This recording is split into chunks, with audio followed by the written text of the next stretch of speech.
Inilah Indonesia, negeri dengan berjuta keragaman yang membawa berjuta harapan. Disinilah tempat berpadunya asa dan cita-cita dari penjuru Nusantara. Bersama kami berikan kontribusi nyata lewat inovasi, karya cipta, dan pencapaian lain sesuai bidang ilmu. Dari UI, untuk Indonesia yang toleran, unggul, dan bermartabat. Selamat datang di Universitas Indonesia. Dari masa ke masa, Universitas Indonesia terus tumbuh dan berkarya.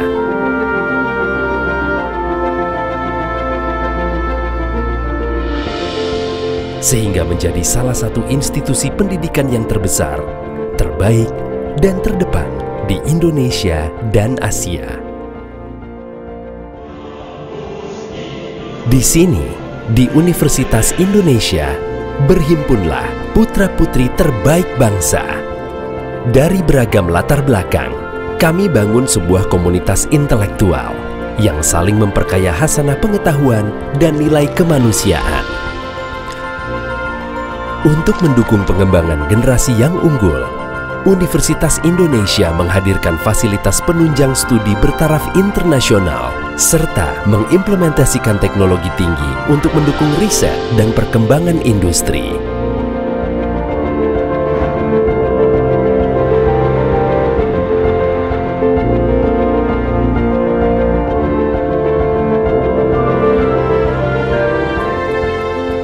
Kampus Universitas Indonesia juga dapat diakses oleh semua, tak terkecuali penyandang disabilitas. Sebagai komitmen kami dalam mewujudkan pendidikan inklusif, dengan dukungan moda transportasi yang ramah lingkungan dan inisiatif penggunaan sumber energi terbarukan, Universitas Indonesia kian mengokohkan diri menjadi kampus hijau yang mendukung pembangunan berkelanjutan. Universitas Indonesia juga menjalin kemitraan dengan berbagai stakeholder guna menghadirkan kemudahan dan kenyamanan bagi segenap sivitas akademika.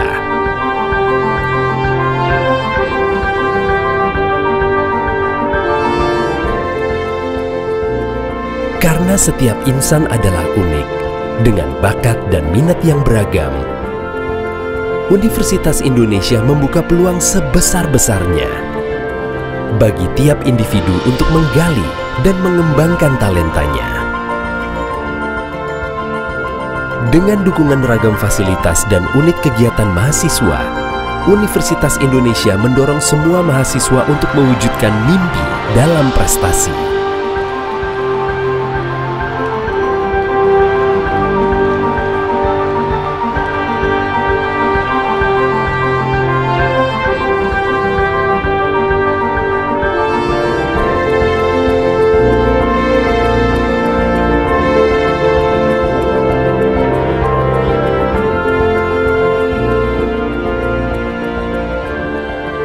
Bersama, kita rangkul keberagaman menjadi energi untuk masa depan, bagi sesama, bangsa, dan dunia.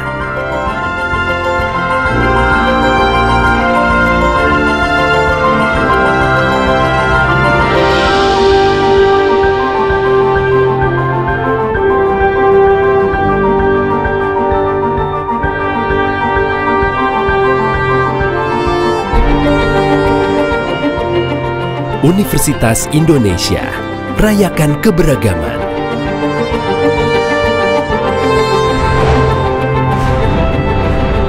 Universitas Indonesia, Veritas, Probitas, Justisia.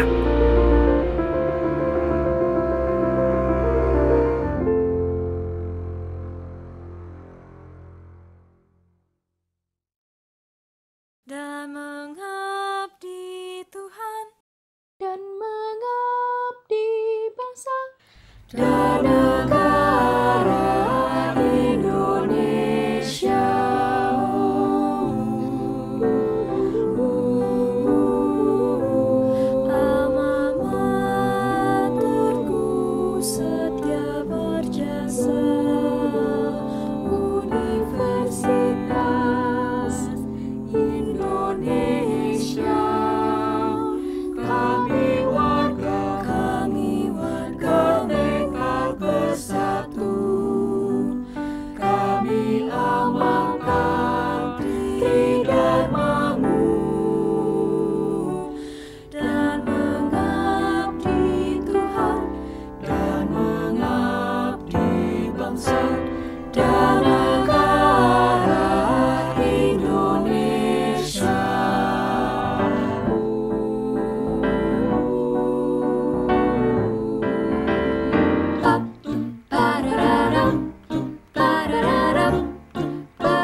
Pusat Ilmu Budaya Bangsa, kami mahasiswa.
Hadirin undangan yang terhormat, selamat siang dan selamat datang dalam acara Sidang Terbuka Promosi Doktor Universitas Indonesia atas nama Saudara R.A. Rangga Dewati, Seri Beru Sakti, Suryaningrat. Hadirin yang terhormat, selama sidang terbuka promosi doktor berlangsung, kami mohon dengan hormat agar speaker dan video dalam keadaan non-aktif. Terima kasih. Ujian untuk memperoleh gelar doktor pada program Doktor Ilmu Psikologi dimulai. Sidang terbuka promosi doktor Universitas Indonesia saya buka. Saudara calon doktor, sidang terbuka promosi doktor Universitas Indonesia yang saat ini berlangsung akan menguji saudara berdasarkan disertasi saudara yang berjudul Perilaku Agresif Guru, Peran Ekspresi Emosi Marah, Siswa, Emosi Guru, dan Pengalaman Kekerasan. Selanjutnya dengan ini saya persilahkan Profesor Dr. Frida Maunsong Siahaan, MID Psikolog, selaku promotor untuk memulai acara ujian. Baik. Terima kasih Ibu Ketua, selamat siang semuanya. Saudara calon doktor, saya persilahkan membacakan secara singkat ringkasan atau inti dari disertasi saudara, maksimum selama 15 menit.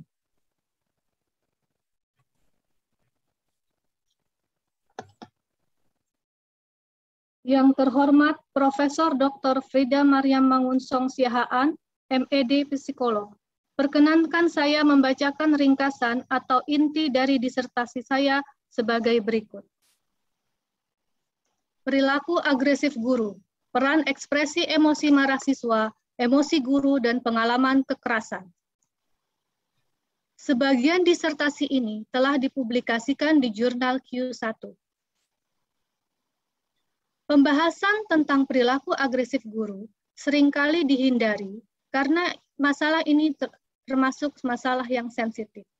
Meskipun demikian, KPAI telah melaporkan adanya 127 kasus kekerasan di institusi pendidikan pada tahun 2019 yang melibatkan guru, orang tua, siswa, dan juga kepala sekolah. Contoh dari kasus kekerasan adalah guru yang mencubit dan menjewer siswa. Perilaku agresif guru diartikan sebagai perilaku fisik dan verbal guru yang berpotensi menyakiti siswa dan memiliki fungsi reaktif maupun proaktif. Contoh fungsi reaktif adalah ketika guru misalnya menghukum siswa dengan hukuman fisik karena disebabkan kemarahan guru. Sementara contoh fungsi proaktif adalah ketika guru melakukan kekerasan atau memberikan hukuman fisik kepada siswa, tetapi tujuan utamanya adalah untuk mendisiplinkan siswa. Jadi, menyakiti itu adalah alat untuk mendisiplinkan siswa. Penelitian terdahulu tentang perilaku agresif guru seringkali dikaitkan dengan dampak perilaku agresif guru kepada siswa, misalnya membuat siswa stres atau depresi. Meskipun demikian, masih sedikit penelitian yang menghubungkan faktor situasi dan faktor predisposisi dengan perilaku agresif guru. Padahal para ahli seperti Husman dan Kirwil 2007, Husman 2018, dan ahli lainnya telah memperingatkan bahwa perilaku agresif adalah produk dari faktor situasi dan faktor predisposisi. Untuk meneliti hal ini, kami menggunakan teori AET atau Affective Event Theory. Teori ini percaya memiliki asumsi dasar bahwa individu akan bereaksi emosional terhadap peristiwa yang terjadi di lingkungannya, yang dialami sehari-hari. Kerangka pikir teori AET dalam disertasi ini adalah sebagai berikut. Faktor situasi, yaitu peristiwa siswa menunjukkan ekspresi emosi marah kepada guru, dapat berhubungan dengan perilaku agresif, reaktif, dan proaktif guru melalui state emosi marah dan cemas guru. Adapun trait emosi dalam teori AET berfungsi sebagai faktor disposisi.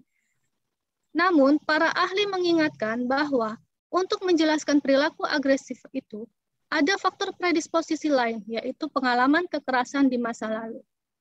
Oleh sebab itu, penelitian ini akan menambah pengalaman kekerasan di masa lalu di dalam kerangka model teori AET. Penjelasan mengenai pengalaman kekerasan di masa lalu akan menggunakan teori social learning theory dan social information processing yang akan digunakan dalam kerangka pikir teori AET dan diharapkan dapat menambah penjelasan tentang perilaku agresif guru dalam kerangka teori AET.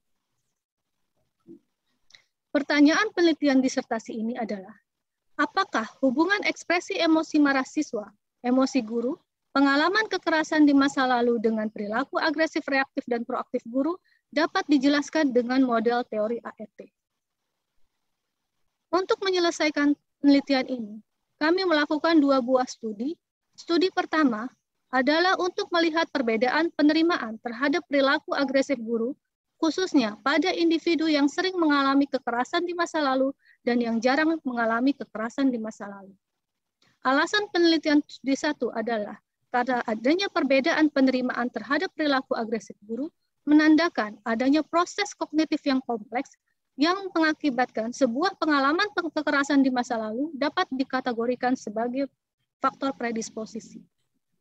Apabila pada studi 1 ditemukan perbedaan terhadap penerimaan terhadap perilaku agresif guru, maka pengalaman kekerasan di masa lalu dapat dimasukkan ke dalam kerangka model teori AET yang akan diujikan di studi 2. Studi 2 akan meneliti tentang, menguji model teori AET dengan melihat faktor situasi dan predisposisi. Pertanyaan penelitian studi 1, apakah terdapat perbedaan dalam penerimaan terhadap perilaku agresif fisik dan verbal guru? Dan apakah perbedaan penerimaan terhadap perilaku agresif, apakah ada perbedaan penerimaan terhadap perilaku agresif fisik dan verbal guru antara individu yang sering dengan yang jarang mengalami kekerasan di masa lalu? Alasan penelitian di studi 1 ini menggunakan perilaku agresif fisik dan verbal adalah karena penelitian terdahulu, misalnya dari Takas maupun dari Williams tahun 2012, mengindikasikan adanya perbedaan penerimaan terhadap 2 bentuk perilaku agresif ini. Selain itu, kedua bentuk perilaku agresif ini adalah wujud atau adalah cara bagaimana perilaku itu diperlihatkan. Dengan demikian kita bisa melihat secara nyata bentuk-bentuk perilaku agresif. Diikuti oleh 496 partisipan guru dan orang tua dengan melakukan kontrol terhadap variabel demografi. Studi 1 ini menemukan hasil sebagai berikut. Yang pertama, perilaku agresif verbal lebih diterima daripada perilaku agresif fisik guru. Yang kedua, individu yang sering mengalami kekerasan di masa lalu lebih menerima perilaku agresif fisik guru dan verbal guru dibandingkan dengan individu yang jarang mengalami kekerasan di masa lalu. Kesimpulannya, terdapat indikasi bahwa pengalaman kekerasan di masa lalu dapat menjadi faktor yang mempredisposisi perilaku agresif guru. Oleh sebab itu, pertanyaan studi 2 adalah sebagai berikut. Apakah terdapat hubungan tidak langsung antara ekspresi emosi marah siswa dan perilaku agresif reaktif dan proaktif guru melalui emosi marah dan cemas guru, dengan pengalaman kekerasan di masa lalu sebagai faktor predisposisi bagi perilaku agresif reaktif dan proaktif? Diikuti oleh 185 guru SMA dan SMK, kami melakukan 2 tahap pengambilan data. Pengambilan data dalam 2 tahap ini ditujukan untuk menghindari bias penelitian. Jarak antara kedua penelitian ini adalah 3 minggu. Tahap 1 mengambil data tentang variabel bebas, dan tahap 2 mengambil data tentang variabel terikat.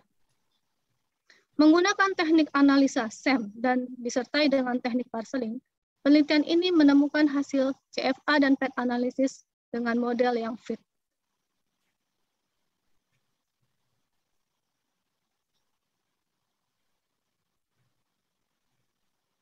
Hasil detailnya adalah sebagai berikut.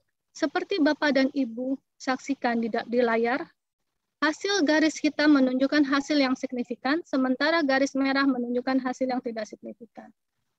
Hubungan antara state emosi marah guru dengan state emosi cemas guru kepada perilaku agresif proaktif guru tidak signifikan.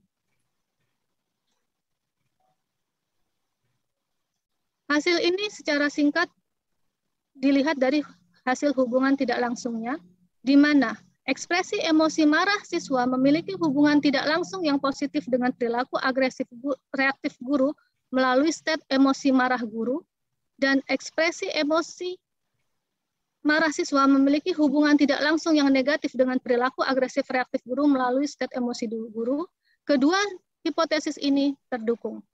Artinya, hubungan antara ekspresi emosi marah siswa dengan perilaku agresif reaktif guru itu dimediasi oleh state emosi marah dan cemas guru. Sebaliknya, hubungan antara ekspresi emosi marah siswa dengan perilaku agresif proaktif guru melalui state emosi marah dan cemas guru tidak terdukung. Hasil yang memperlihatkan bahwa hubungan antara ekspresi emosi marah siswa, emosi guru dengan perilaku agresif reaktif guru tadi, artinya hubungan tersebut dapat dijelaskan dengan menggunakan teori AET, karena hipotesisnya terdukung. Hasil ini mengindikasikan bahwa perilaku guru tidak lepas dari peristiwa yang dialaminya di tempat kerja, dan guru juga bereaksi secara emosional ketika berhadapan dengan peristiwa yang negatif.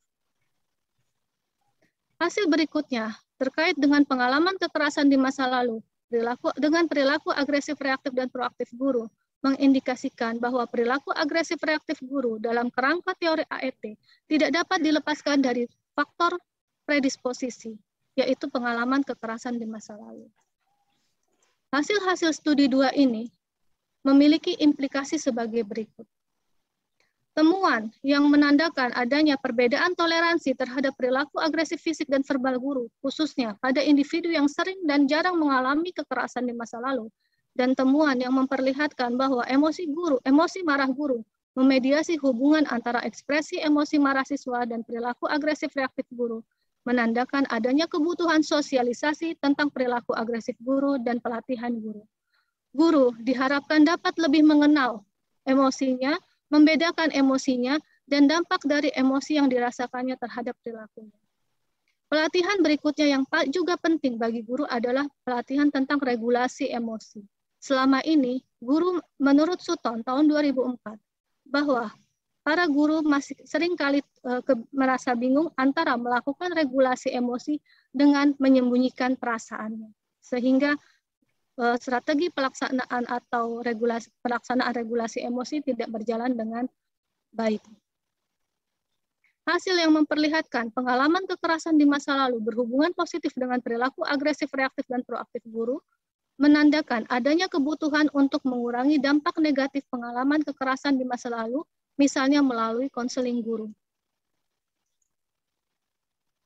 Hasil yang menemukan bahwa tidak ditemukan hubungan tidak langsung antara ekspresi emosi marah siswa dengan perilaku agresif proaktif guru melalui emosi marah dan cemas guru, menandakan bahwa terdapat kemungkinan bahwa hubungan antara ekspresi emosi marah siswa dengan perilaku agresif proaktif guru bukan disebabkan oleh emosi marah dan cemas, tapi disebabkan oleh emosi lain.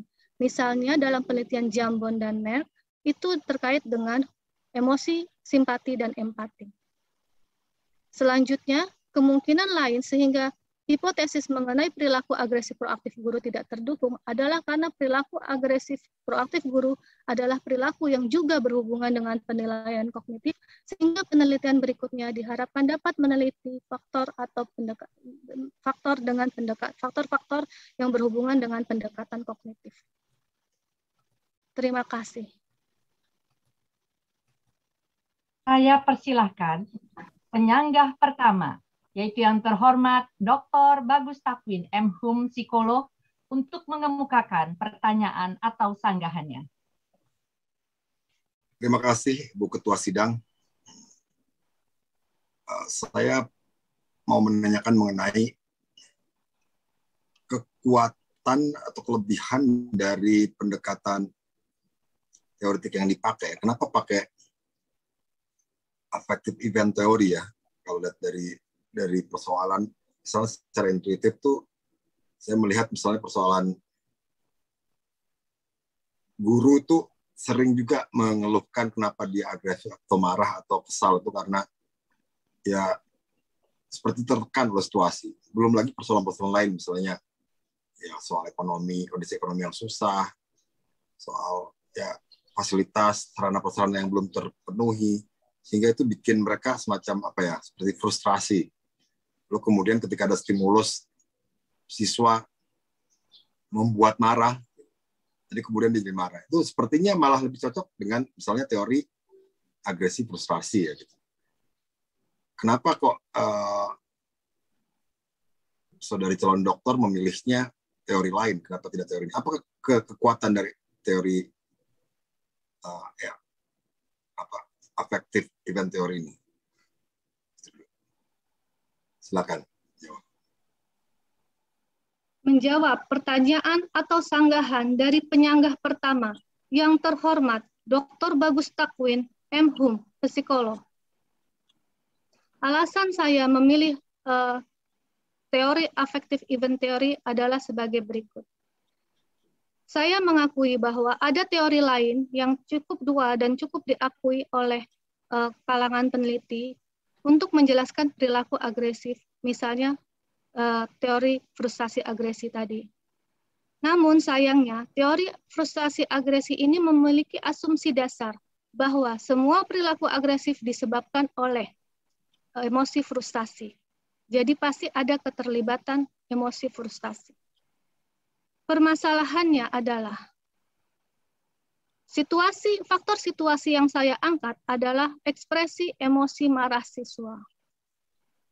Berdasarkan penelitian terdahulu, misalnya dari Van Cleef 2016, Muller 2016, memperlihatkan bahwa ekspresi emosi marah itu cenderung akan memprediksi atau mengarahkan individu lain untuk merasa marah dan atau merasa cemas. Jadi bukan merasa frustasi. Selain itu, Busman dan O'Brien tahun 2012 juga menyatakan bahwa tidak semua perilaku agresif disebabkan oleh frustasi. Selain itu, teori AET ini banyak diteliti oleh pada konteks organisasi, khususnya hubungan antara pemimpin dan bawahannya. Dalam hal ini, guru adalah pemimpin bagi siswanya, yang oleh Bauman tahun 2005 disebutkan sebagai seorang pemimpin yang melayani. Guru adalah pemimpin yang melayani.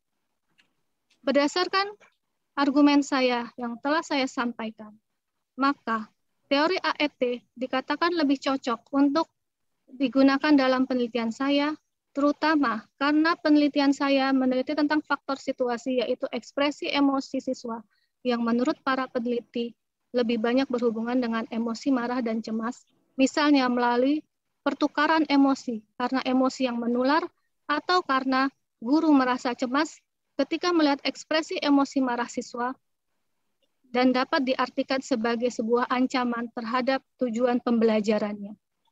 Demikian jawaban dan respon saya. Terima kasih. Terima kasih. Jawabannya cukup komprehensif. Saya sampai di sini dulu. Terima kasih Ketua Sidang.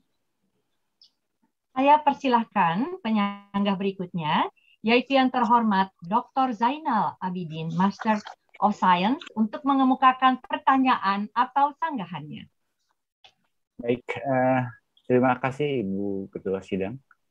Saudara Rangga, ya, saya sampaikan apresiasi, ya, sekaligus juga selamat ya, untuk apa yang sudah Anda lakukan sampai saat ini sehingga bisa ada di tahapan terakhir ini. Nah, saya mau mengajukan dua pertanyaan yang berkaitan dengan konsekuensi dari salah satu temuan yang Anda sudah lakukan dalam penelitian ini, dan kemudian yang kedua masalah implikasi praktisnya.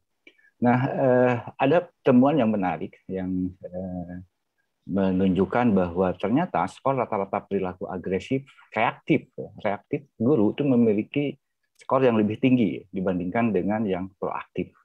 Dan bahkan yang proaktif itu tidak memiliki atau tidak dipengaruhi oleh baik trait maupun juga terutama state ya, dari emosi.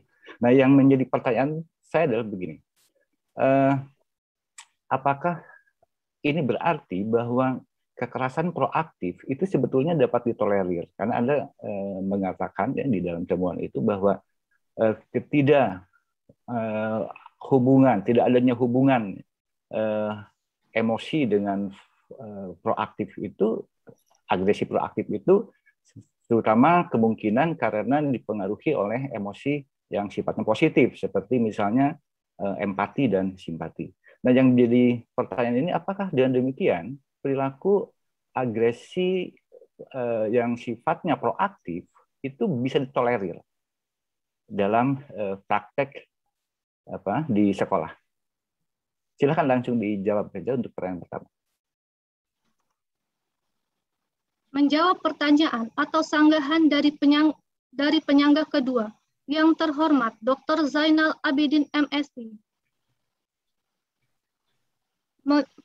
Terkait dengan pertanyaan Bapak mengenai apakah perilaku agresi proaktif itu artinya lebih ditolerir, maka saya sampai saat ini belum dapat menyimpulkan hal seperti itu. Jadi kesimpulan itu belum bisa saya sampai pada kesimpulan itu. Alasannya, penelitian tentang perilaku agresif proaktif guru itu masih terbatas. Meskipun demikian, ketika tadi pada saat saya menjelaskan tentang hubungan antara perilaku agresif proaktif dengan emosi positif, yaitu simpati dan empati, penelitian Jambon dan kawan-kawan 2019 dan juga dari pendapat dan penelitian Merck dan kawan-kawan 2015 menunjukkan bahwa rendahnya emosi simpati dan rendahnya emosi simpati itu yang berhubungan dengan perilaku agresif proaktif guru. Hasil ini menandakan bahwa karena kurangnya kepekaan dan sensitivitas terhadap dampak yang dirasakan oleh siswa misalnya atau individu lain akibat adanya perilaku agresif proaktif itu kurang disadari oleh individu yang melakukan perilaku agresif proaktif. Dengan demikian, saya tidak bisa menyimpulkan bahwa perilaku agresif proaktif itu lebih diterima. Karena penelitian sebelumnya tidak mengindikasikan hal itu, dan juga kita masih kurang tentang penelitian tentang hal itu. Terima kasih. Oke, menarik jawabannya. Sekarang pertanyaan yang kedua ya, mengenai implikasi praktis. Jadi temuan Anda yang cukup menarik adalah menunjukkan bahwa ekspresi emosi marah siswa itu menjadi pemicu atau menjadi salah satu faktor utama dan berkontribusi terhadap perilaku agresif guru. Ya. Tetapi di dalam rekomendasinya Anda mengatakan bahwa atau menulis bahwa program pelatihan terhadap guru itu menjadi sangat urgen, menjadi sangat penting. Nah, pertanyaannya, kalau betul bahwa yang menjadi faktor pemicunya adalah siswa, apakah pelatihan atau program-program pelatihan itu tidak hanya ditujukan kepada guru, tetapi juga kepada siswa? Silakan. Menjawab pertanyaan atau sanggahan dari penyanggah kedua yang terhormat Dr. Zainal Abidin MSc, maka jawaban saya adalah sebagai berikut. Karena penelitian saya mengenai perilaku agresif guru, oleh sebab itu dalam disertasi saya menyarankan untuk melakukan pelatihan regulasi emosi kepada guru. Meski demikian, pelatihan tentang regulasi emosi juga bisa diberikan kepada siswa maupun kepada orang tua misalnya. Karena pada dasarnya yang paling penting dari pelatihan regulasi emosi ini adalah pertama, bahwa guru mengenali emosinya atau individu yang mengikuti pelatihan itu mengenali emosinya. Misalnya membedakan antara emosi marah dengan emosi cemas, dengan emosi kesal, dan sebagainya. Karena setiap emosi yang spesifik akan menghasilkan atau akan mempengaruhi atau juga dapat memprediksikan perilaku yang berspesifik pula yang mungkin berbeda-beda satu sama lain. Contohnya dalam penelitian ini adalah emosi marah guru itu berhubungan dengan peningkatan perilaku agresif reaktif. Sementara emosi cemas guru berhubungan dengan penurunan perilaku agresif reaktif guru. Hal ini memperlihatkan bahwa setiap emosi yang spesifik menghasilkan atau berhubungan dengan bentuk perilaku yang berbeda. Dan selanjutnya, regulasi emosi ini juga sangat penting. Pelatihan regulasi emosi ini juga sangat penting karena kebanyakan guru dalam yang sepanjang yang saya baca, kebanyakan guru itu masih menghubungkan antara menyembunyikan perasaan dengan regulasi emosi. Padahal strategi regulasi emosi itu bukan menyembunyikan emosi. Itu adalah dua hal yang berbeda. Pemahaman yang tepat tentang strategi dan pengenalan emosi yang tepat itu akan membantu guru untuk mengarahkan dirinya ke perilaku yang tepat. Regulasi emosi ini akan sangat bermanfaat ketika guru benar-benar memahami perbedaan antara melakukan strategi regulasi emosi dengan menyembunyikan emosinya. Demikian jawaban saya. Terima kasih. Baik, terima kasih. Terima kasih Ibu Ketua Sidang. Saya persilahkan penyangga berikutnya, yaitu yang terhormat Dr. Randa Clara RP Aji Sukmo, Master of Arts, PhD Psikolog, untuk mengemukakan pertanyaan atau sanggahannya. Terima kasih Ibu Ketua Sidang. Dan juga mungkin pertama-tama saya ucapkan selamat kepada Saudara Promovendus yang sudah sampai pada bagian ini, yaitu sidang terbuka. Ada dua pertanyaan yang ingin saya sampaikan dalam sidang ini. Yang pertama adalah Anda merujuk kepada teori pembelajaran sosial dan teori pemrosesan informasi, di mana dalam dua teori ini ditunjukkan bahwa pengamatan atau observasi dan proses kognisi merupakan aspek penting bagi individu untuk mempelajari perilaku agresif. Dari kedua teori ini juga individu mempersepsikan bahwa kekerasan dan menganggap perilaku agresif sebagai cara penyelesaian masalah yang dapat diterima atau sebagai suatu cara efektif untuk mencapai tujuan. Apalagi kalau perilaku agresif mendapatkan penguatan. Nah, penelitian Anda fokus kepada perilaku guru. Padahal kita lihat guru adalah seringkali dikatakan sebagai kependekan dari digugu lan ditiru. Dari dua teori ini ditunjukkan bahwa perilaku agresif merupakan suatu siklus. Mungkin pertanyaan saya adalah bagaimana implikasi dari penelitian Anda untuk memutus rantai dari siklus perilaku agresif tersebut? Silakan.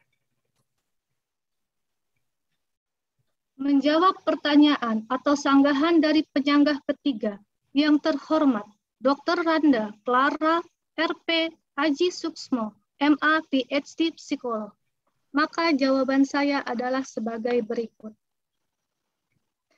Untuk dapat memutuskan siklus kekerasan di masa lalu yang dialami oleh guru, khususnya bagi guru-guru yang telah menjadi guru saat ini, pertolongan pertama yang bisa kita berikan adalah melalui konseling bagi guru. Konseling pada guru ini akan membantu guru untuk melihat kembali permasalahan di masa lalu dan belajar untuk memaafkan, bukan hanya untuk memaafkan orang yang melakukan kekerasan padanya di masa lalu, tetapi juga memaafkan dirinya sendiri, karena sebagian korban kekerasan seringkali menyalahkan dirinya atas peristiwa yang dialaminya. Menurut Gauch dan Moeller, saya lupa tahun berapa,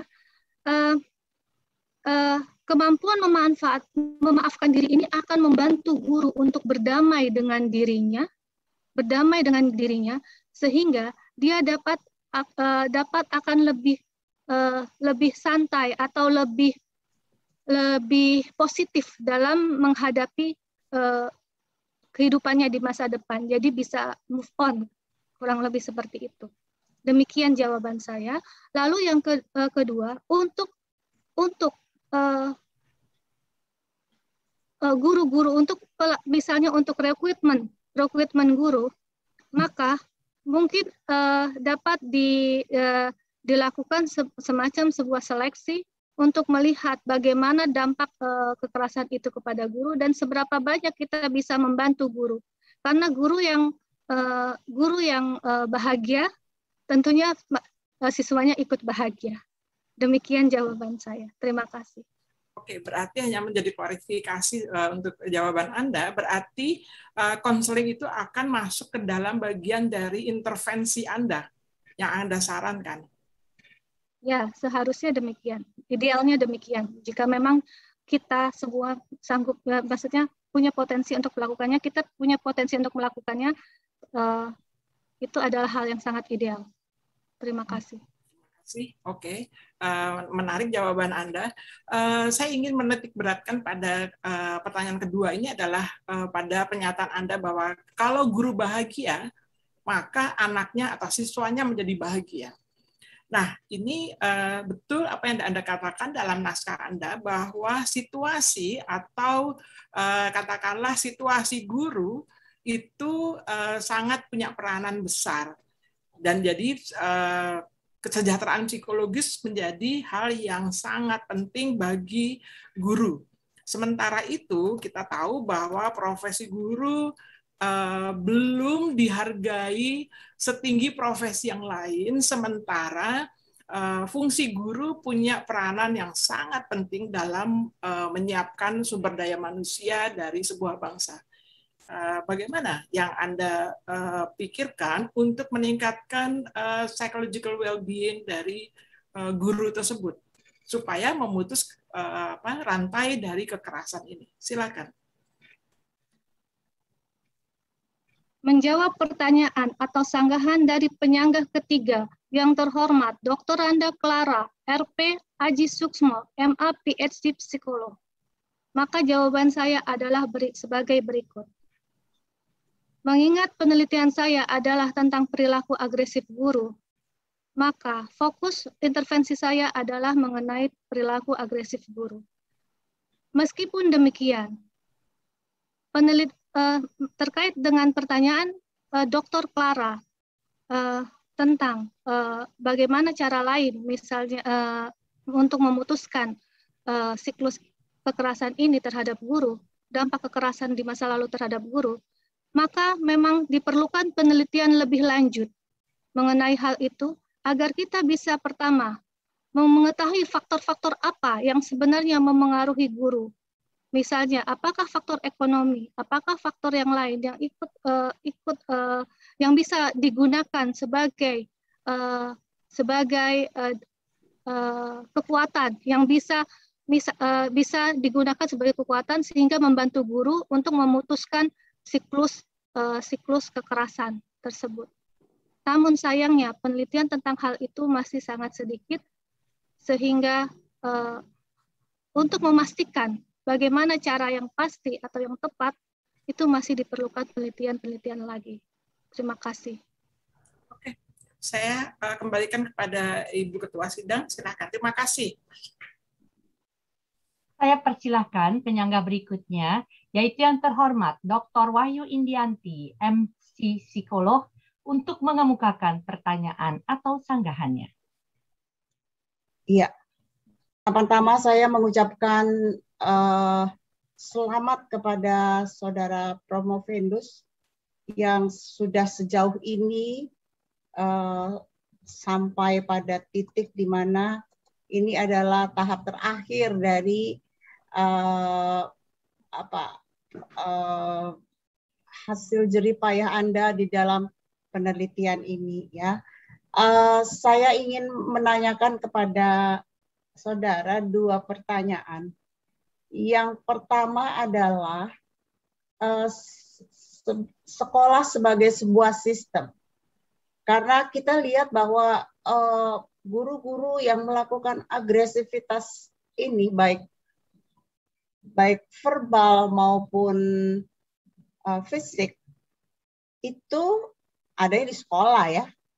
Jadi bukan di mana-mana gitu, ada di sekolah. Nah, tadi Anda mengatakan bahwa mau tidak mau intervensi yang harus dilakukan adalah pelatihan. Ya, pelatihan itu berarti itu intervensi ya, artinya sudah kuratif gitu. Demikian juga tadi yang dikatakan konseling. Ya, Anda juga mengatakan konseling. Itu kan juga sebuah tindakan kuratif terhadap apa yang sudah dilakukan oleh guru itu, yaitu perilaku agresifnya. Ya. Nah, pertanyaan saya sekarang adalah bagaimana sistem sekolah atau sekolah sebagai sebuah sistem merespons tingkah laku agresif ini, karena menurut saya di setiap sekolah itu jumlah guru yang melakukan agresif itu tentu tidak semua guru. Jadi mungkin hanya beberapa guru saja gitu ya. Nah, menurut Anda kan di Diknas ya bekerjanya ya. Ya, Bu. Betul?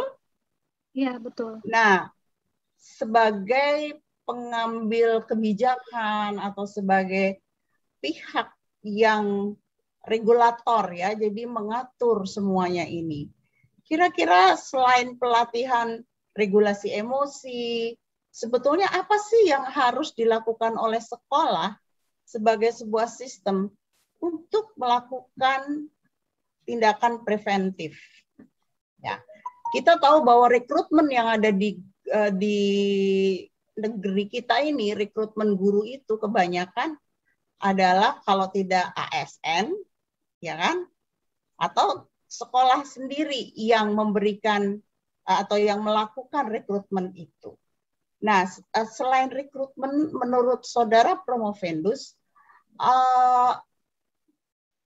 apa yang perlu dilakukan oleh sekolah?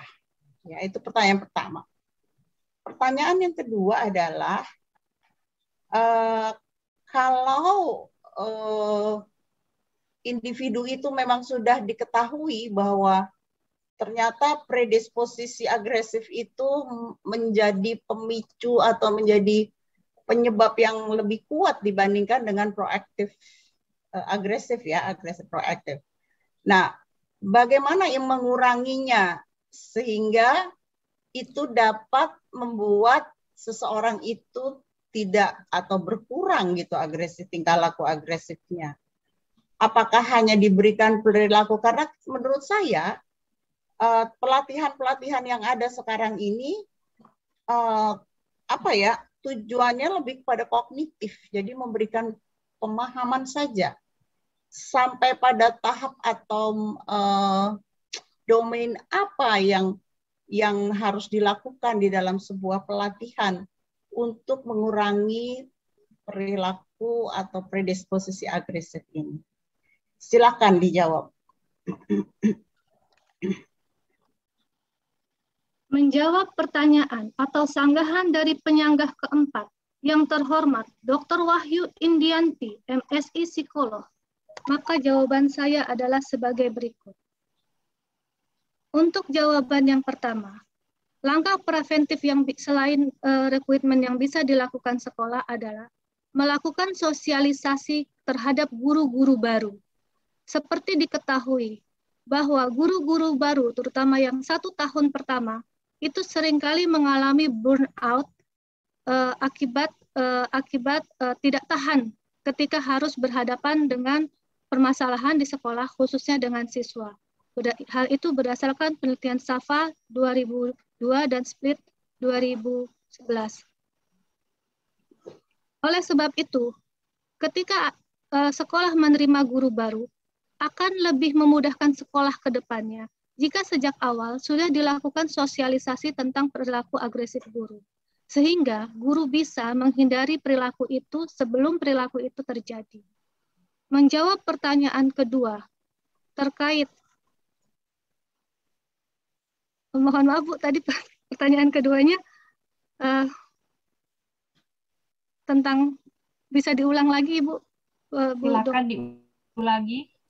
Iya, sebentar. Pertanyaan keduanya adalah, kalau tadi artinya gini, setelah kita mengetahui atau sekolah mengetahui bahwa orang-orang tertentu, guru-guru ini mempunyai predisposisi yang agresif gitu ya, atau melakukan tindakan-tindakan agresif di dalam praktikal di sekolah, di kelas gitu ya. Kira-kira pelatihannya itu mengacu atau sampai domain apa? Kita tahu bahwa perubahan tingkah laku itu bisa terjadi dalam 3 domain, yaitu domain kognitif, afektif, dan psikomotorik. Nah, kira-kira bagaimana mengemas pelatihan itu seperti apa? Sampai domain apa kira-kira dan bentuknya kira-kira bagaimana gitu? Menjawab pertanyaan atau sanggahan dari penyanggah keempat, yaitu, menjawab pertanyaan atau sanggahan dari penyanggah keempat yang terhormat Dr. Wahyu Indianti, MSI Psikolog, maka jawaban saya adalah sebagai berikut. Hal yang dapat dilaksanakan untuk mengatasi permasalahan yang tadi disampaikan oleh Ibu adalah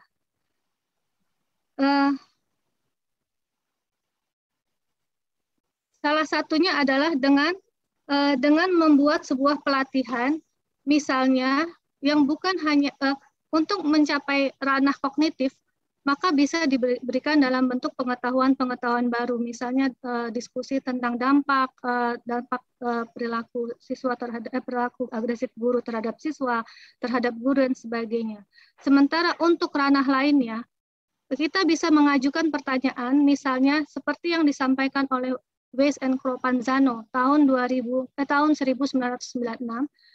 misalnya melalui pertanyaan, apabila guru merasa marah, kira-kira apa yang akan dilakukan guru terhadap siswa? Pertanyaan dari fasilitator kepada peserta diklat guru tersebut itu bukan hanya akan menggali kognitif guru, tapi juga emosi guru, sehingga guru bisa belajar untuk melihat perasaan orang lain, yaitu siswa, ketika mengalami atau menerima hukuman dari guru. Dengan kata lain, meningkatkan simpati dan empati guru terhadap siswa. Selanjutnya diharapkan hal itu dengan adanya sinkronisasi antara kognitif dengan emosi, diharapkan perilaku guru yang psikomotor itu juga akan berubah. Demikian jawaban saya. Terima kasih. Baik, terima kasih jawaban Anda. Saya kembalikan kepada Ketua Sidang, Ibu Tia.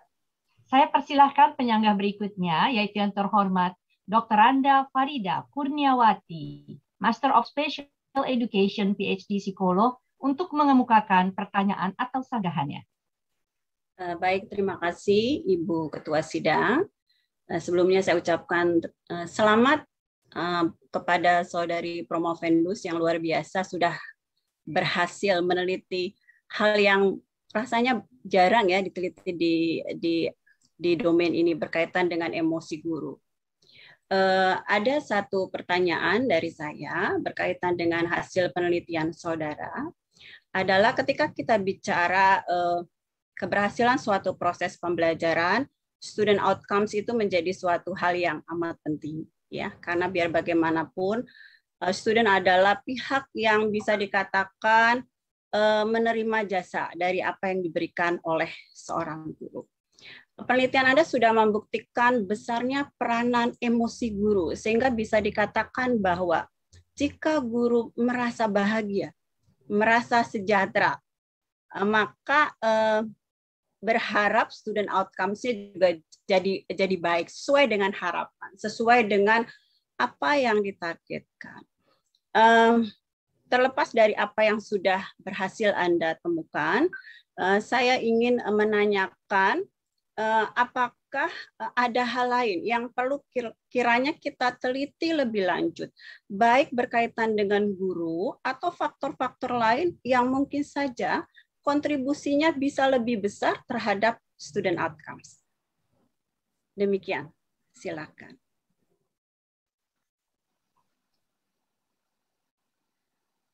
Menjawab pertanyaan dan sanggahan dari penyanggah kelima yang terhormat Dr. Randa Farida Kurniawati, SPD, MSPED, PhD Psikolog. Maka jawaban saya adalah sebagai berikut.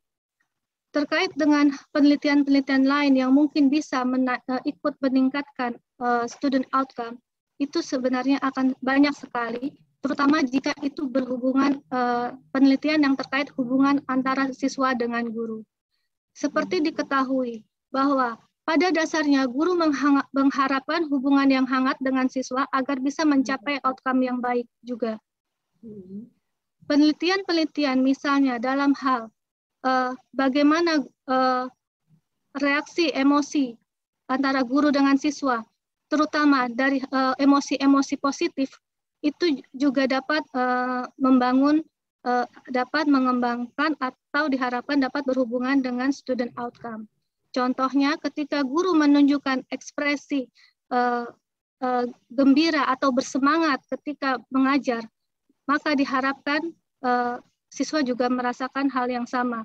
Jadi ada pertukaran emosi. Yang ingin saya sampaikan adalah penelitian tentang pertukaran emosi di antara guru dengan siswa, tapi kita fokus pada hal yang positif. Itu misalnya satu. Hal yang lain misalnya terkait dengan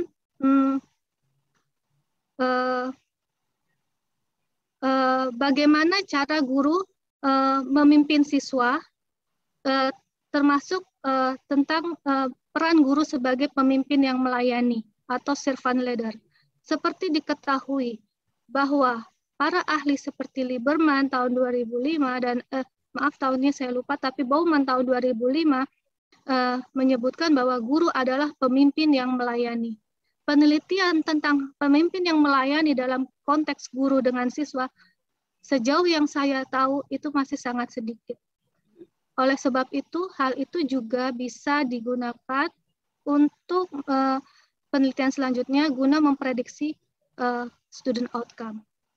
Masih banyak penelitian-penelitian lain yang mungkin bisa dikaitkan terkait dengan hubungan guru dengan siswa tersebut.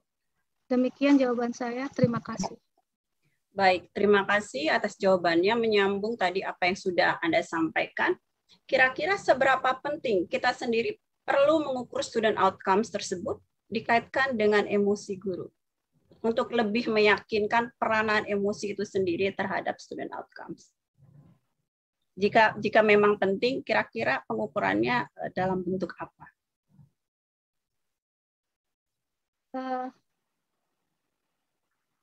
Menjawab pertanyaan atau sanggahan dari penyanggah kelima yang terhormat Dr. Randa Farida Kurniawati, MSPED, PhD Psikolog, maka jawaban saya adalah sebagai berikut. Tentunya hal itu sangat penting untuk meneliti atau melihat bagaimana student outcome itu terkait dengan emosi guru.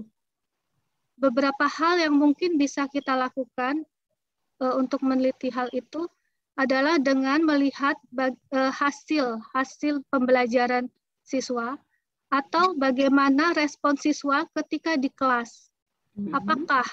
Apakah siswa menjadi semakin semangat belajar, lebih perhatian terhadap pelajaran, atau tidak ada perubahan, misalnya seperti itu. Demikian jawaban saya. Terima kasih. Oke, baik. Terima kasih, jawabannya begitu komprehensif. Saya lanjut ke pertanyaan berikut. Saya apresiasi sekali Anda sudah berhasil mempublikasikan hasil penelitian ini di Scopus Q1 ya. Luar biasa, tidak mudah untuk mencapai ke tingkat itu. Tentu penelitian ini kontribusinya besar sekali, tidak hanya untuk guru-guru di Indonesia, tapi juga saya yakin untuk tingkat internasional, tentang hal-hal yang mungkin bisa membedakan hasil penelitian ini dengan hasil penelitian dengan setting budaya yang berbeda dan sebagainya.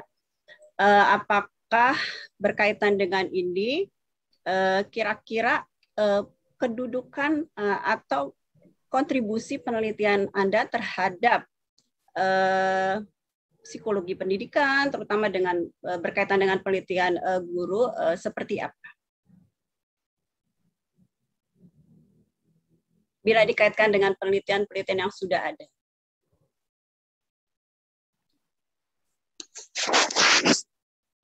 Mohon maaf, Dr. Anda Farida, bisa diulangi lagi, tadi agak terputus-putus suaranya. Oke, baik.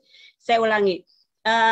Hasil penelitian ini sebagian sudah dipublikasikan. Tentu sudah diakui oleh internasional bahwa ini ada kontribusinya, memperkaya penelitian sejenis.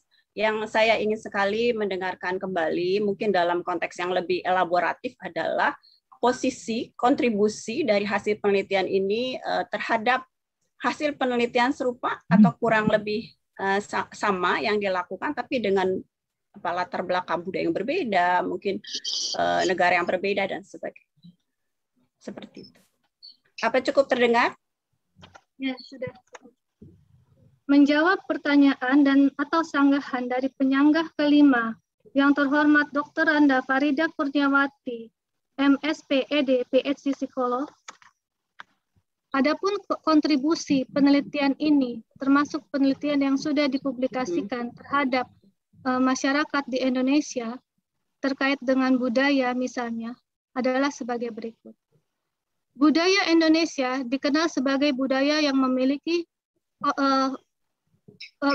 budaya yang kolektivistik dan juga memiliki power distance yang tinggi, menurut Hofstede tahun 2010. Penelitian ini menunjukkan bahwa penerimaan terhadap perilaku agresif guru ini membuat guru-guru di penerimaan terhadap bentuk tertentu dari perilaku agresif guru ini menunjukkan adanya faktor resiko yang mungkin akan membuat guru lebih sering melakukan perilaku agresif yang lebih diterima. Contohnya, dalam penelitian studi penelitian saya, ditemukan bahwa perilaku agresif verbal lebih diterima daripada perilaku agresif fisik. Dikaitkan dengan penelitian terdahulu, misalnya dari Hofstede 2010, dan yang menyatakan bahwa Indonesia adalah negara yang memiliki power distance dan kolektivitas yang tinggi, artinya guru-guru di Indonesia akan memiliki faktor resiko untuk melakukan perilaku agresif verbal yang lebih tinggi. Hal itu disebabkan karena masyarakat dari negara yang memiliki kolektivistik yang tinggi dan power distance yang tinggi cenderung lebih rentan melakukan perilaku agresif. Contohnya mereka lebih sering melakukan corporal punishment.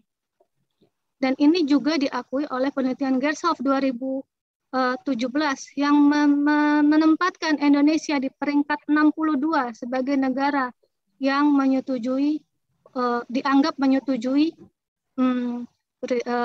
corporal punishment. Padahal kita sudah punya regulasi, punya peraturan yang melarang itu. Tapi masyarakat internasional masih menganggap kita sebagai masyarakat yang tanda kutip memperbolehkan perilaku agresif atau corporal punishment. Demikian jawaban saya. Baik, terima kasih Saudari Promovendus. Saya kembalikan kepada Ibu Ketua Sidang. Saya persilahkan kopromotor, yaitu yang terhormat Dr. Anda Korina DS Rianto Putra, Master of Commerce, PhD Psikolog, untuk mengemukakan pandangan atau komentarnya. Terima kasih kepada Ibu Ketua Sidang, Ibu Dekan Fakultas Psikologi, Dr. Cutriva Mutia, MA Psikolog. Saya mungkin izin memberikan komentar pendek saja. Saya ingin berterima kasih kepada para penguji yang telah memberikan pertanyaan-pertanyaan yang sulit terkait kerangka teori, implikasi teori, dan implikasi praktis dari riset yang dilakukan. Pertanyaan-pertanyaan yang sulit tersebut memberikan kesempatan kepada calon Dr. Rangga Dewati untuk menunjukkan pemahaman dan insight-insight yang bermakna dari riset yang telah dilakukan. Karena sudah banyak pertanyaan terkait teori dan implikasi, izinkan saya memberikan sedikit komentar terkait metode yang dipakai. Promovendus Saudari Rangga melakukan 2 studi, dan di studi yang kedua memilih menggunakan metode yang tidak mudah, yaitu survei dengan desain untuk mengurangi common method bias, yaitu bias yang terjadi karena variabel prediktor dan variabel outcome diukur dengan cara yang sama. Jadi Promovendus melakukan survei dengan cara mengambil data di 2 waktu yang berbeda. Untuk mendapatkan data dari guru-guru sekolah-sekolah yang mau diteliti perilaku agresifnya saja sudah susah. Apalagi harus datang 2 kali. Harus mencari data dari orang yang sama untuk memberikan komentar lagi. Ini memberikan kesulitan yang luar biasa dan kelelahan yang tinggi kepada saudara Promovendus. Sekalipun common method bias diketahui menyebabkan inflated correlation antara prediktor dan outcome variabel, tetapi tidak banyak peneliti yang memilih untuk melakukan usaha sistematis untuk mengurangi common method bias. Promovendus berbeda. Saudara Rangga Dewati membuat desain riset yang mengurangi common method bias, sekalipun desain tersebut membuat dia lelah, bahkan beberapa kali berada di ambang frustasi. Tetapi desain ini pula yang membuat hasil risetnya menjadi lebih kredibel daripada riset yang hanya sekedar survei saja. Lebih dari itu, pilihan desain riset yang lebih sulit ini demi menghasilkan hasil yang lebih baik menunjukkan integritas dan profesionalitas dari calon Dr. Rangga. Karena itu, kami pembimbing sangat bangga. Terima kasih Ibu Ketua Sidang untuk izin menyampaikan komentar terkait metode riset yang dilakukan.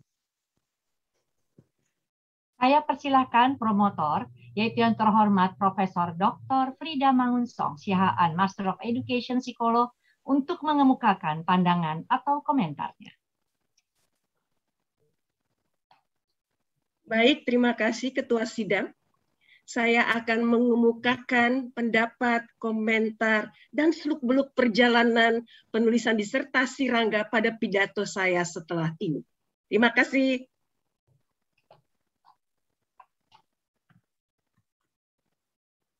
Ujian telah berakhir, izinkanlah saya mengadakan sidang tertutup untuk melakukan penilaian, dan sidang saya tunda untuk beberapa saat.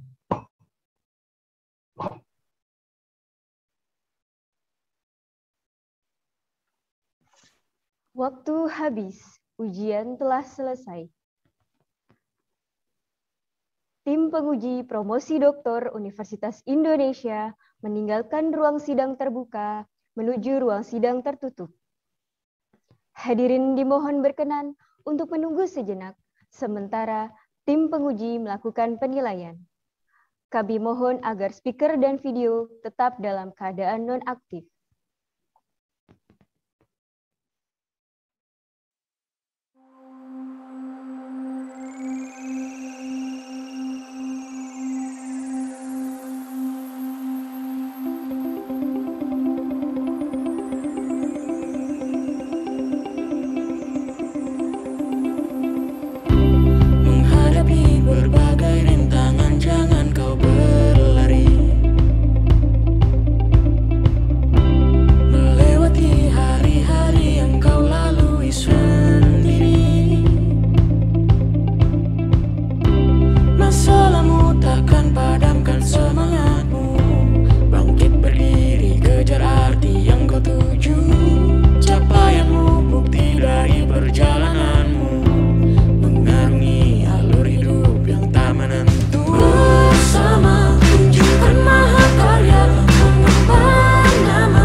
semangat baru di Universitas Indonesia.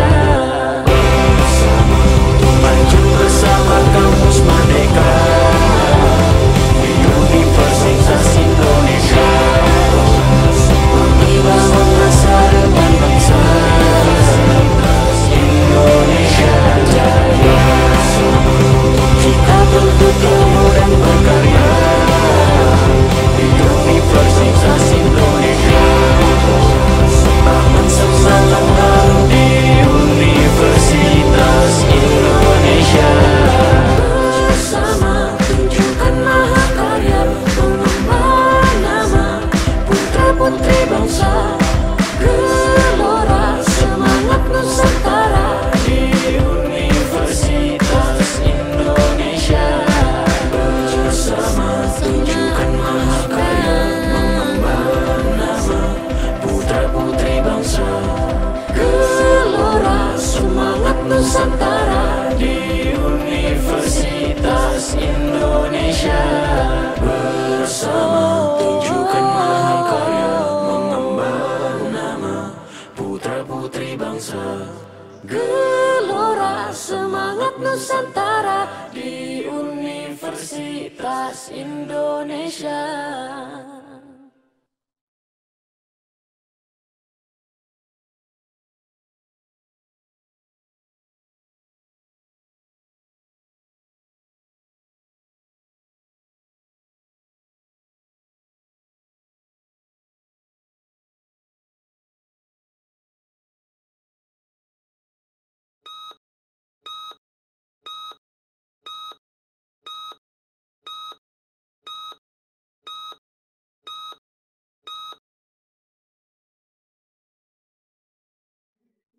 Hadirin yang terhormat, ujian promosi doktor akan dilanjutkan kembali. Tim sidang akademik Universitas Indonesia memasuki ruang sidang.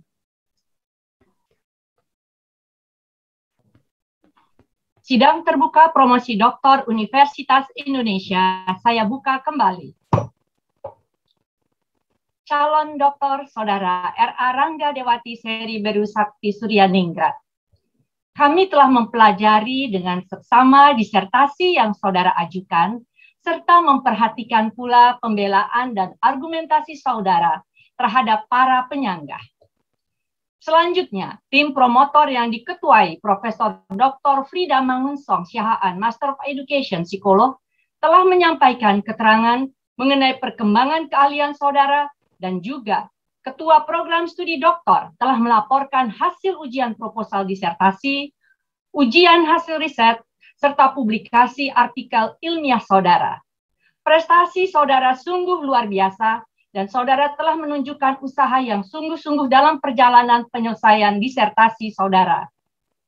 Nilai-nilai yang saudara hasilkan sangat luar biasa.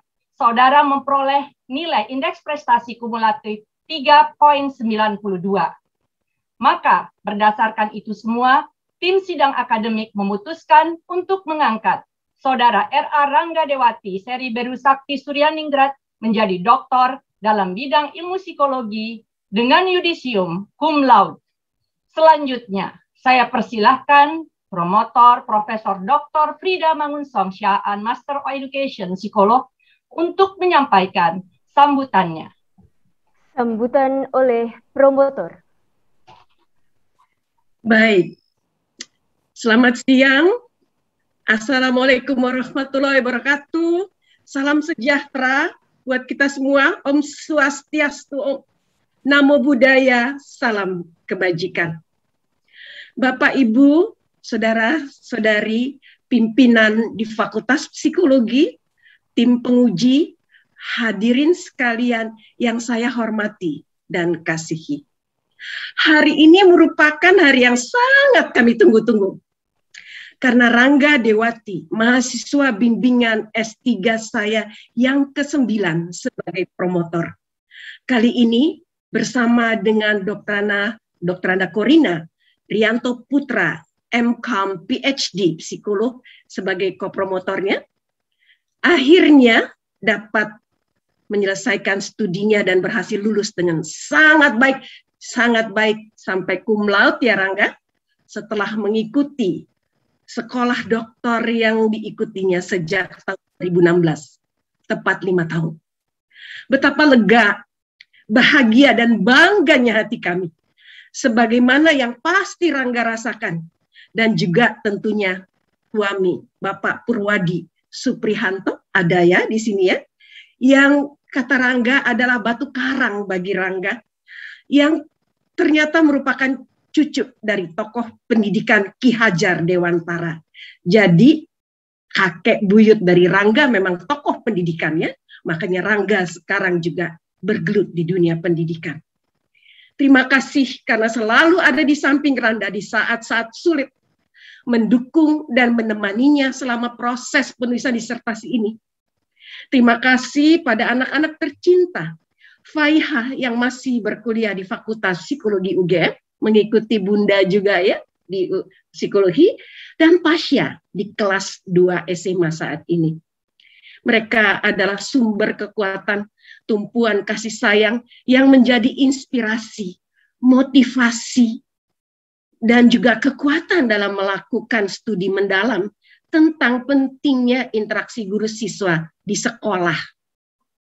Juga selamat bagi Ibunda Ucok Sari, ibundanya Rangga yang tinggal bersama-sama di dalam keluarga, yang selalu mengamati dan terus mendoakan perjalanan studi Rangga. Selamat juga untuk ibu mertua tersayang, Ibu Sri Lestari yang tinggal di Semarang. Saya tidak tahu bisa hadir, mungkin tidak bisa hadir pada saat ini, yang selalu memberikan nasihat, kasih sayang dan bersabar dengan kesibukan Rangga, yang tentunya dengan rasa bangga dan bersyukur atas keberhasilan putri dan menantu yang bisa menyelesaikan pendidikannya menjadi dokter siang hari ini. Kami pun mengikuti gelombang-gelombang emosi Rangga selama pendidikan S3-nya. Banyak hal yang menjadi tantangan yang muncul selama proses penulisan disertasi ini, terutama berkaitan dengan macam-macam hal. Termasuk di dalamnya adalah kesehatan Rangga sendiri, kesehatan dan juga well-being dari keluarga, penyesuaian serta tuntutan menjadi peneliti yang sudah lama tidak dilakukan sejak berkarir sebagai widyaswara, trainer, pendidik, fasilitator pelatihan di Kementerian Pendidikan dan Kebudayaan, yaitu PPPPTK, Bisnis dan Pariwisata. Tugas Rangga untuk mendidik, mengajar, dan melatih tenaga pendidik dan kependidikan adalah tujuannya untuk mengembangkan kompetensi tenaga pendidik dan kependidikan yang membuat Rangga memang bertemu dengan berbagai permasalahan guru di pelosok tanah air, termasuk di daerah terpencil, yang juga memotivasi Rangga untuk melanjutkan studi dan meneliti tentang perilaku dan emosi guru, pengalaman kekerasan yang berkaitan dengan peran ekspresi emosi siswanya. Ternyata melakukan penelitian, menulis disertasi, terutama kemudian terjadi masa pandemik yang membuat jarak antara ujian proposal di Mei 2018, ketika itu sebenarnya barulah kami bekerja bersama Ibu Kori 3 tahun berikutnya, tetapi sampai Mei 2018 itu ketika proposal diangkat, Rangga dibimbing oleh Ibu Ade Amaria, PhD ya. Dan setelah ujian hasil penelitian itulah kami ditentukan menjadi promotor dan kopromotornya. Ternyata 3 tahun panjang ya, sampai pada hasil penelitian dari ujian proposal itu. Biasanya kita bisa bertatap muka ya Rangga dalam membimbingan, sambil Rangga bisa mengungkapkan bermacam kegalauan, tantangan-tantangan yang dirasakan, sambil sesekali merembes mili, ya kata orang merembes mili ya. Dan seringkali diakhiri dengan say goodbye, pelukan penguatan untuk Rangga bisa melangkah, bersemangat kembali, lanjut menulis disertasimu. Akan tetapi, dari waktu ujian hasil penelitian dari sampai sidang terbuka hari ini, ternyata menurut saya memang cukup singkat. Hanya berjarak 1 bulan dari hasil penelitian kepada ujian promosi sidang hari ini. Luar biasa, menurut saya pendek sekali. Jadi membayangkan ketegangan seperti apa yang terjadi. Apa maknanya ini? Saya mengamati, kami mengamati. Rangga adalah siswa atau mahasiswa yang cerdas dan selalu berprestasi. Saya mengikuti Anda sejak membimbingmu di profesi dan di S2 Sains Pendidikan, betul? Ya, prestasinya selalu menonjol. Kepemimpinanmu juga menonjol. Kamu sering kali leading di antara kelompokmu. Memang Rangga kadangkala menunjukkan rasa kurang percaya diri, meragukan banyak hal yang sebenarnya bisa diputuskan sendiri, tetapi merasa perlu lebih meyakinkan diri. Bila para pembimbingnya memberi masukan dan meng-encourage langkah proses yang sudah difikirkan, dilakukan, dan dijalani. Ya. Padahal Rangga itu sebenarnya memiliki suatu indikator trait personality yang gigih, yang luar biasa, tekun. Ya. Dan ketika memilih topik penelitian ini juga kita melihat tantangan yang luar biasa. Faktor emosi guru yang sensitif, yang seringkali lebih dilihat sebagai bagian privacy intrapersonal dari guru, mencoba diangkat oleh Rangga menjadi sesuatu yang interpersonal, yang harus diakui, yang terekspresikan dan bisa diamati daripada sekedar yang biasa, ya. Nah, dengan minimnya studi yang meneliti, tadi berkali-kali Rangga mengatakan, ini studinya masih minim loh, belum banyak loh, tentang ekspresi emosi siswa terhadap perilaku agresif dan emosi guru, juga pengembangan teori yang digunakan yang unusual tadi ya, berkali-kali ketua penguji menanyakan, kenapa sih nggak pakai reaktif emosi agresif, kenapa sih mesti pakai AET, itu juga yang kami tanyakan berulang-ulang. Tetapi disitulah Rangga yakin pada pemilihannya dan ingin memberi yang terbaik dan sesuatu yang tidak biasa. Sehingga di dalam 3 tahun ini perubahan yang terjadi. Walaupun 5 tahun studi Rangga, sebenarnya kami kerja 3 tahun ya. Perubahan begitu besar ya, penyesuaian dan hasil masukan dari ujian hasil proposal itu kemudian harus dikembangkan dan diperlukan banyak bacaan jurnal dan sebagainya. Kemudian tidak mudah mencari partisipan. Rangga menggunakan jaringan komunitas guru SMP SMA yang dimilikinya dari pekerjaannya selama ini untuk menjangkau responden guru di studi 1 dan 2 dan orang tua SMP SMA di studi 1. Dan ini dilakukan secara daring yang merupakan tantangan yang luar biasa hingga saat ini. Tentu patut kita syukuri karena sudah bisa diatasi sampai selesainya penelitian ini. Kami bangga sekali Rangga. Rangga berhasil menguji model teori AET untuk menjelaskan perilaku agresif guru. Peristiwa siswa menunjukkan kemarahannya pada guru dan faktor predisposisi pengalaman kekerasan di masa lalu yang berkaitan dengan perilaku agresif reaktif guru melalui emosi marah dan cemas guru. Ini yang diangkat ya, 2 hal, emosi marah dan cemas. Sebagai implikasinya, perilaku agresif yang terjadi di sekolah seharusnya memang bisa dicegah dengan memberikan mereka pengetahuan, pemahaman, pengertian, empati melalui apa yang bisa dilakukan, sosialisasi, pelatihan, ya, ataupun konseling kelompok tadi juga dijawab oleh Rangga akan hal-hal yang mempengaruhi dan bisa mencegah terjadinya perilaku agresif, termasuk dalam memilih reaksi emosi yang lebih tepat dan dapat diterima siswa maupun orang tua dalam menerapkan pola disiplin yang positif, karena disiplin tetap diperlukan, tapi disiplin yang positif, yang konstruktif dan membangun, ya, membina bukan membinasakan. Ini adalah homework PR Rangga untuk selanjutnya dapat mengembangkan modul pelatihan kurikulum pembinaan guru sebagai tenaga pendidikan dan pendidik dengan memasukkan pentingnya memperhatikan faktor yang mempengaruhi perilaku guru dalam meningkatkan kualitas interaksi guru siswa di sekolah. Ayo Rangga udah bisa tersenyum dong. Itu ketegangan wajahnya jangan dibawa terus. Hari ini boleh, harus perlu lebih banyak bersyukur dan tersenyum.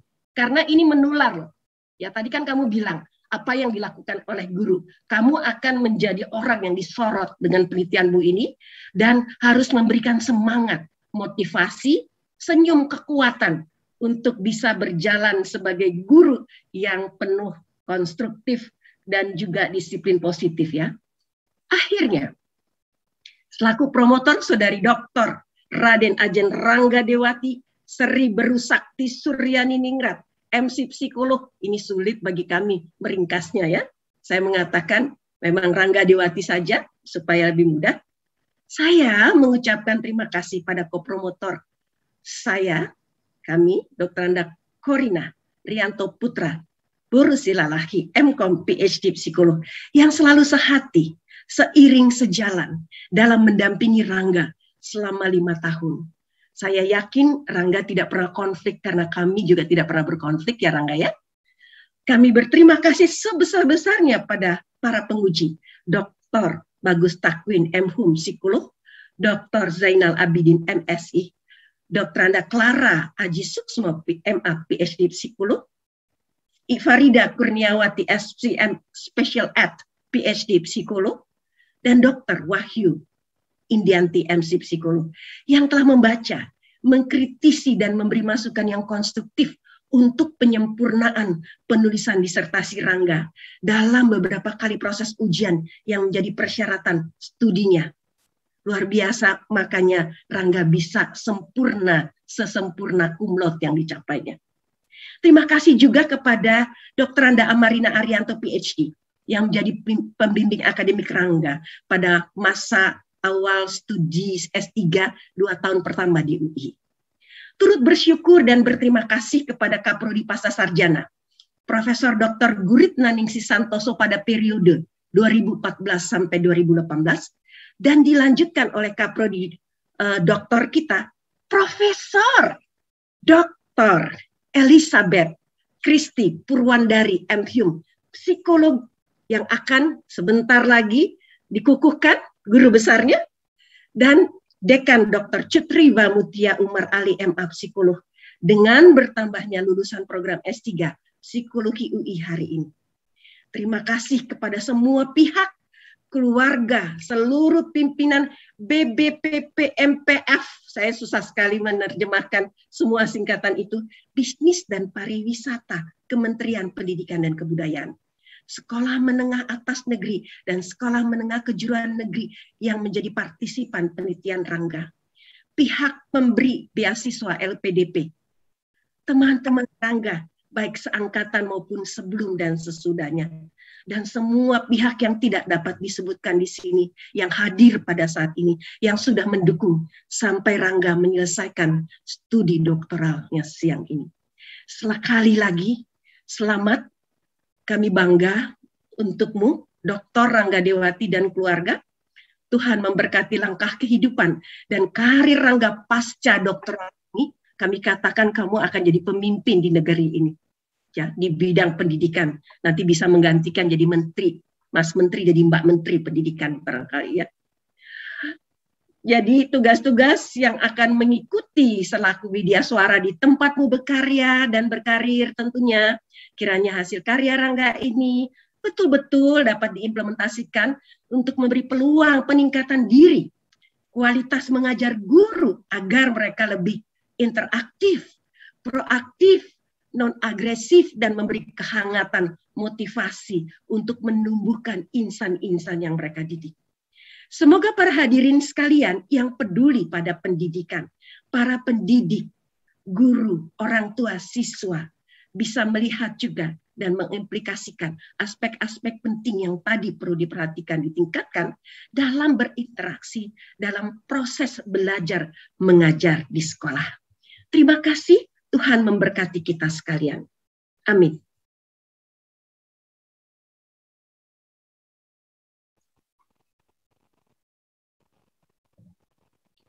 Saudara R.A. Rangga Dewati Sri Berusakti Suryaningrat adalah doktor ke-164 yang dihasilkan oleh program studi ilmu psikologi jenjang doktor Fakultas Psikologi Universitas Indonesia. Merupakan doktor ketiga yang lulus di tahun akademik genap 2020-2021 dan doktor ke-122 yang lulus setelah program studi ilmu psikologi jenjang doktor dikembalikan ke Fakultas Psikologi Universitas Indonesia.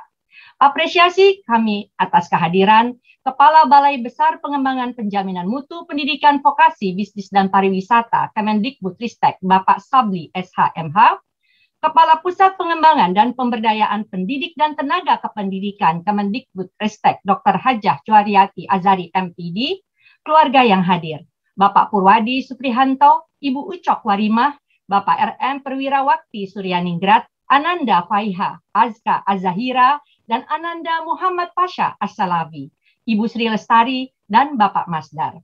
Dengan demikian, ujian promosi doktor telah berhasil dilaksanakan. Dan dengan ini, sidang terbuka promosi doktor Universitas Indonesia saya tutup. Hadirin undangan yang kami hormati, tim sidang akademik Universitas Indonesia berkenan untuk diabadikan bersama doktor baru di ruang sidang tertutup. Kepada hadirin yang menerima notifikasi di layar perangkat, mohon dapat memilih menu join untuk dapat bergabung di ruang sidang tertutup. Sesi foto akan dipandu oleh Saudari Rani dari Humas Fakultas Psikologi UI.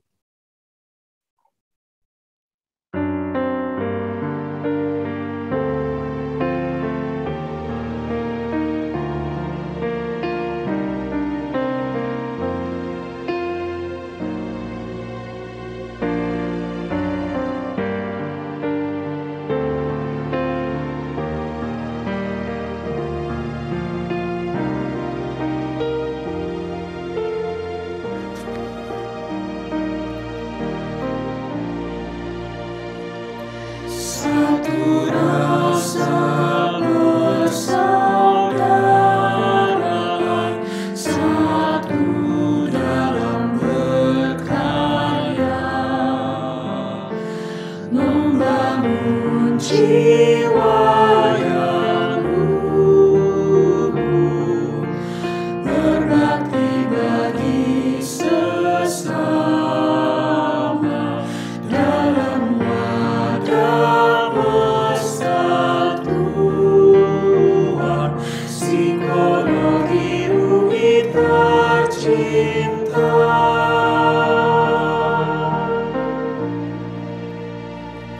Satu rasa persaudaraan, satu dalam berkarya,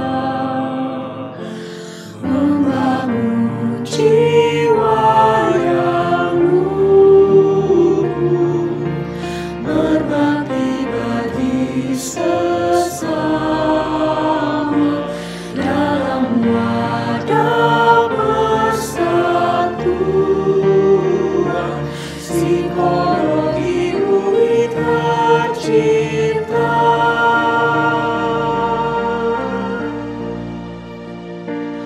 Membangun jiwa yang luhur, berbakti